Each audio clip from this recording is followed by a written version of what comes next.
ទោះជាមានអន្តរាគមន៍ពីមហាអំណាចចិនហើយនៅសហរដ្ឋអាមេរិកក៏ដោយក៏ប៉ុន្តែយោធាថៃនៅតែបើកការវាយប្រហារមកលើកម្ពុជាដដែលសម្រាប់ព្រឹកថ្ងៃនេះបាទជំរាបសួរទស្សនិកជនជាទីមេត្រីបាទជួបជាមួយនឹងខ្ញុំបាទសាជាថ្មីទាក់ទងនឹងនយោបាយនៅប្រទេសថៃរួមទាំងបញ្ហាផ្សេងជាមួយនឹងប្រទេសកម្ពុជាផងដែរបាទហើយថ្មីនេះយើងបានទទួលព័ត៌មានពីសារព័ត៌មានដ៏សំខាន់នៅក្នុងប្រទេសថៃបានចាប់ផ្សាយនាយករដ្ឋមន្ត្រីអនុทิន ឆាន វីរៈគូនបាទទស្សនិកជនចាប់ពីរំលាយសភាមកដល់ពេលនេះឃើញថាគាត់មានសេចក្តីត្រេកអរយ៉ាងខ្លាំងដោយសារអីដោយសារតែគាត់បានសម្រេចដោយបំណងបាទបានសម្រេចដោយបំណងយ៉ាងម៉េចឥឡូវយើងទាំងអស់គ្នាមកតាមដាននឹងថាតើគាត់បានសម្រេចដោយបំណងយ៉ាងម៉េចបាទធម្មតារបស់បកភូមិใจថៃដឹកនាំដោយលោកអនុทิន ឆាន វីរៈគូនបាទជាមេបកមិនសូវមានបទពិសោធន៍ទាក់ទងនឹងការគ្រប់គ្រងប្រទេសប៉ុន្មានទេបាទកន្លងមកគាត់ធ្វើជារដ្ឋមន្ត្រីអីផ្សេងតាមតែនយោបាយរបស់បកដែលជាថ្នាក់ដឹកនាំរបស់ប្រទេសតែប៉ុណ្ណោះបាទក៏ប៉ុន្តែលោកអនុทิน ឆាន វីរៈគូនជានាយករដ្ឋមន្ត្រីមួយដែលគេឲ្យហាសនាមថាជានាយករដ្ឋមន្ត្រី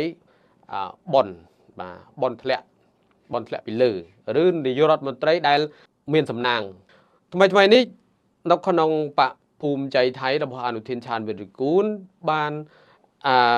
មានការត្រេកអរឬមានការជប់លៀងកកឹកកក្រែងមួយបាទគាត់ថាគាត់មានសេចក្តីត្រេកអរយ៉ាងខ្លាំងដោយសារតែមានសមាជិកជាថ្មីបានមកចុះចូលក្នុងបករបស់គាត់បាទហើយក្នុងអាណត្តិតទៅខាងមុខនេះនឹងបោះឆ្នោតនេះគាត់មានសង្ឃឹមយ៉ាងខ្លាំងថាគាត់នឹងក្លាយជាបកដែលដឹកនាំប្រទេសថៃឬនាយករដ្ឋមន្ត្រីម្ដងទៀតនៅក្នុងអាណត្តិខាងមុខនេះបាទតាមអ្វីដែលអ្នកវិភាគផ្សេងបាទ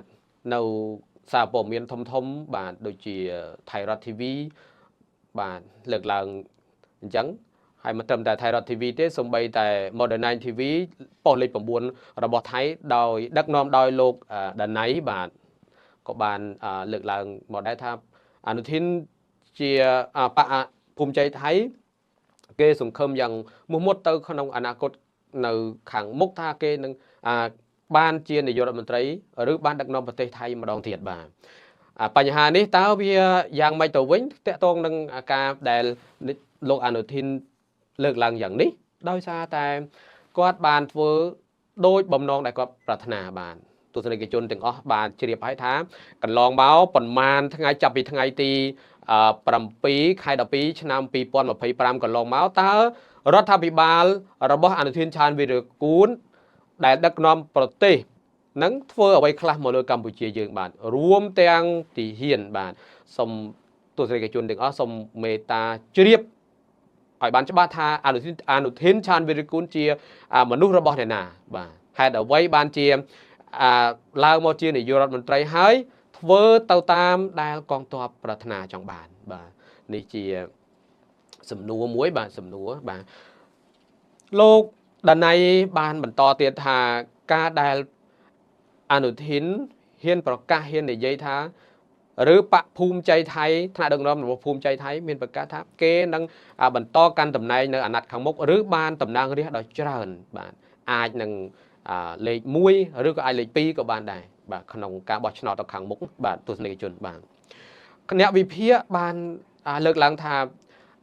បករបស់ភូមិใจថៃគឺគេហៅថាប្រគំឬប្រជុំដោយអ្នកដែលមានឥទ្ធិពលសំខាន់បាទជាភាសាថៃគេថាបានន័យបានន័យថាក្នុងស្រុកនីមួយឬក្នុងខេត្តនីមួយហ្នឹងមានអ្នកដែលមានអំណាចអ្នកដែលមានស្ដុកស្ដំមានអំណាចធំបាទដែលទោះបីសូម្បីតែរាជមន្ត្រីរាជការអ្វីផ្សេងក៏អោនលំទោនទៅលើអ្នកមានអំណាចនឹងដែរបាទនេះជារឿងមួយដែលបកភូមិใจថៃតែងតែលាក់ទុកនៅខាងក្រោយជានិច្ចបាទកាលដែលលោកអនុทิน ឆាន វីរៈគូនចាប់ដៃជាមួយបកភឿថៃដើម្បីតាំងរដ្ឋាភិបាលបាទមានគាត់មាននយោបាយមួយថាកម្ចាត់អ្នកដែលមានឥទ្ធិពលបាទនៅលើនៅតាមបណ្ដាខេត្តផ្សេងបាទអ្វីដែលគាត់ធ្វើគឺផ្ទុយនៃការពិតបាទអ្វីដែលគាត់ធ្វើគឺផ្ទុយនៃការពិតមិនត្រឹមតែកម្ចាត់ទេថែមទាំងបង្កើនឬបន្ថែមអ្នកដែលមានឥទ្ធិពលអ្នក ដែលមានគេឈ្មោះបោះសម្លេងនៅតាមបណ្ដាខេត្តផ្សេងៗឥឡូវហ្នឹងគាត់បានន័យថាដោបទាំងអស់តែម្ដងបាទបកភូមិใจថៃដឹកនាំដោយអនុធានឆានវីរិគូលជាមនុស្សដែលកលិចកលុចបាទម្ដងនិយាយអញ្ចេះម្ដងនិយាយអញ្ចោះបាទនិយាយឲ្យតែរួចផុតពីមាត់ហើយប្រមូលផលប្រយោជន៍មកលើបកពួករបស់ខ្លួននេះអ្វីដែលអ្នកវិភាគផ្សេងៗដូចជាសាស្ត្រាចារ្យផ្សេងៗដែលបានឡើងមកនិយាយក្នុងនិយាយលើបណ្ដាសង្គមផ្សេងៗបកអាក្រាតតាក់ទងនឹងការដឹកនាំរបស់អនុធានឆានវីរិគូលបាទលោកដាណៃលោកបន្ថែមបន្តថាការដែលបកភូមិใจថៃមានការសង្ឃឹមយ៉ាងមុតមមថានៅអនាគតខាងមុខនឹងក្លាយជានាយករដ្ឋមន្ត្រីដោយអ្វីដែលខ្ញុំលើកឡើងអំបញ្ញមិញបាទដោយសារតែអីដោយសារតែមានការគ្រប់គ្រងពីបណ្ដាអ្នកដែលមានឥទ្ធិពលធំនៅតាមខេត្តផ្សេងៗបាទដូចខ្ញុំលើកឡើងអំបញ្ញមិញនេះជាសម្ដីរបស់ពិធីករមួយនៅក្នុងប៉ុស្តិ៍លេខ9បាទដែលនិយាយតាក់ទងនឹងការដែលបកភូមិใจថៃបានប្រម៉ែប្រមូលបាទអ្នកដែលមានឥទ្ធិពលអ្នកដែលមានទ្រព្យសម្បត្តិស្រុកស្ដំហ្នឹងបានឥឡូវហ្នឹងក៏សោបមកនៅលើខ្លួនបាទក៏សោបមកចូលក្នុងបករបស់ខ្លួនមេដឹកនាំបកភូមិใจថៃនៅតែសង្ឃឹមបាទក្រោយពីប្រម៉ែប្រមូលអ្នកដែលមានឥទ្ធិពលអ្នកដែលមាន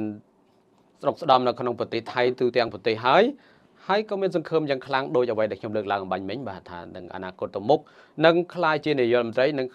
ក្លាយជាថ្នាក់ដឹកនាំរបស់ប្រទេសថៃតទៅមុខទៀតបាទទស្សនិកជនជាទីមេត្រីបាទខ្ញុំបំបែអារម្មណ៍របស់ទស្សនិកជនទៅងាកទៅមើល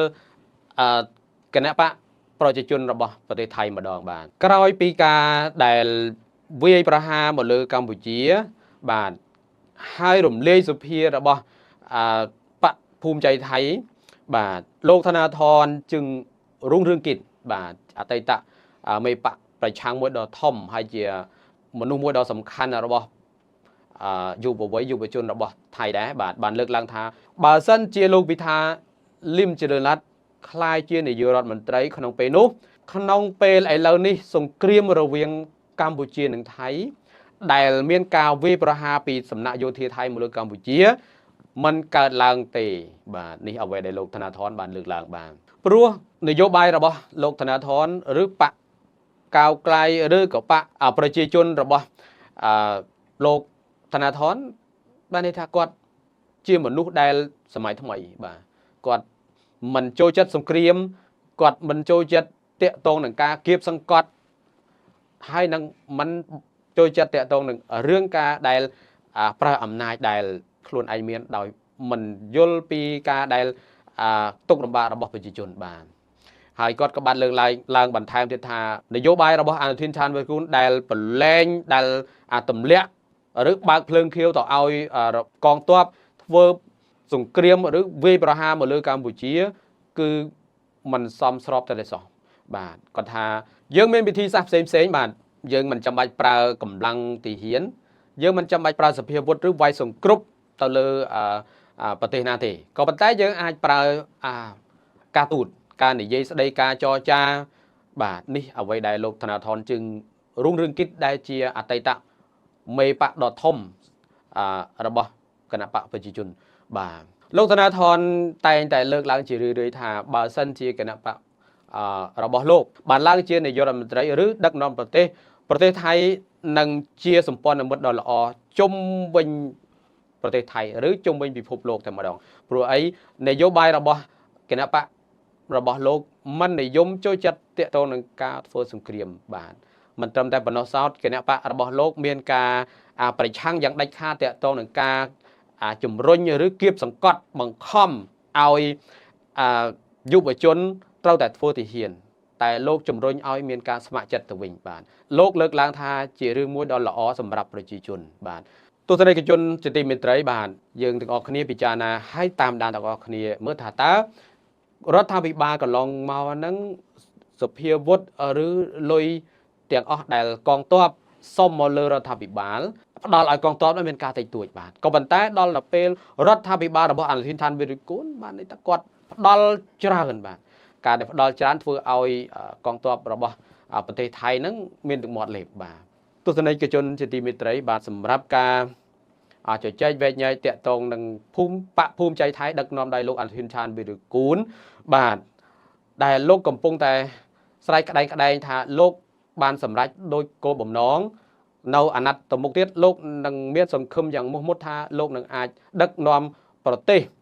to tầm mục tiết bà đòi mình kết ông pi cả ruột nâuระบบประเทศ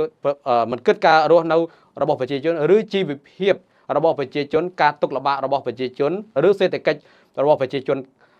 នោះឡើយបាទតែអ្វីដែលលោកត្រូវការគឺអំណាចតែប៉ុណ្ណោះឯងបាទប្រទេសថៃបើមានឋានៈដឹកនាំដោយនាយករដ្ឋមន្ត្រីដែលឈ្មោះអនុធានឆានវេរីគុណដឹកនាំប្រទេសថៃឲ្យតែបែបនេះមិនយូរប៉ុន្មានទេទស្សនិកជនបាទប្រទេសថៃនឹងលាក់ដុតដាបជាមិនខានឡើយបាទសម្រាប់ថ្ងៃនេះខ្ញុំបាទវិចិត្រ RT News បាទសូមជួបបងប្អូនតែប៉ុណ្ណេះបាទខ្ញុំសង្ឃឹមថាថ្ងៃក្រោយយើងនឹងជួបគ្នាសារជាថ្មីបាទហើយសម្រាប់បងប្អូនបើមានចម្ងល់អីផ្សេងតាក់ទងនឹងនយោបាយនៅប្រទេសថៃឬជុំវិញពិភពលោកបងប្អូនអាច comment នៅខាងក្រោមបាទសួរនាំបានយើងខ្ញុំប្រធានសហការីរបស់ RT News ទាំងអស់នឹងឆ្លើយតបទៅលើបងប្អូនភ្លាមៗបាទដោយសេចក្តីរីករាយបាទសូមអរគុណ